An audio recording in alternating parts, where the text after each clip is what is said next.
This is Alan Gilman with Torah Bites for the week of March the 21st, 2026, the 3rd of Nisan, 5786. The following is a revised version of a message originally posted the week of March the 12th, 2022, the 9th of Adar II, 5782, and it's entitled, The Dynamics of Sacrifice. And I'm reading from Vayikra, Leviticus chapter 1, verses 1 and 2. The Lord called Moses and spoke to him from the tent of meeting, saying, Speak to the people of Israel and say to them, When any of you brings an offering to the Lord, you shall bring your offering of livestock from the herd or from the flock. The directives in Torah regarding sacrifices and offerings are more concerned about the what than the why.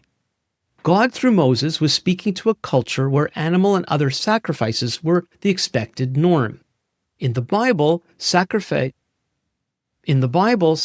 dates back to at least Cain and Abel, the sons of Adam and Eve. Some think it goes back further when God himself provided animal skins to cover Adam and Eve, replacing the skimpy fig leaf clothes they made. Regardless, the Bible assumes sacrifice as a primary human activity without explaining why. The lack of a why has not prevented it from being central to many societies throughout human history, and it continues today. Similar to the why question, what does sacrifice do? It appears that many cultures understood it to be a way to appease the gods. It was believed that the gods were behind the challenges of nature. Somehow, the offering up of an animal, often through burning it, transferred it to the domain of the gods. If the gods accepted it, good things would happen. If not, you continued to be a victim of their wrath through drought, famine, floods, and so on. There are some hints that biblical sacrifice worked in a similar fashion. For example, God speaks of receiving an acceptable sacrifice as a pleasing aroma.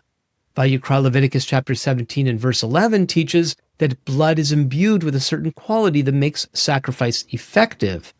Yet, it is very clear that the Bible rejects any sort of mechanical dynamic regarding sacrifice.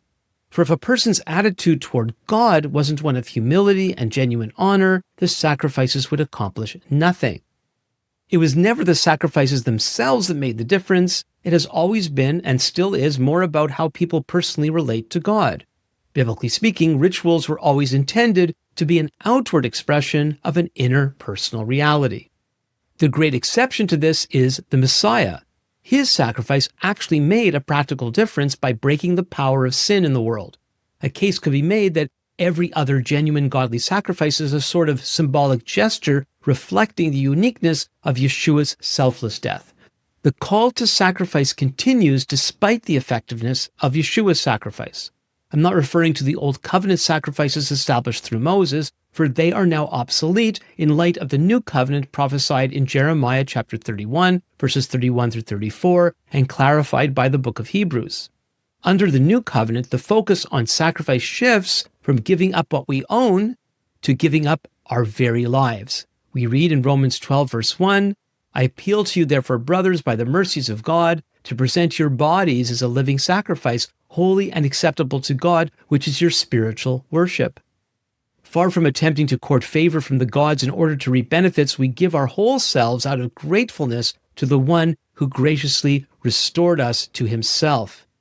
Yeshua called his followers to a lifestyle of sacrifice. He said in Matthew chapter 16, verses 24 and 25, If anyone would come after me, let him deny himself and take up his cross and follow me. For whoever would save his life will lose it, but whoever loses his life for my sake will find it. And yet these words are often misunderstood to refer to the need to reckon with the great difficulty of following him, as in something like, oh, what a heavy cross I bear. That misses the point, however. Instead, Yeshua's directive aligns with the call to be a living sacrifice.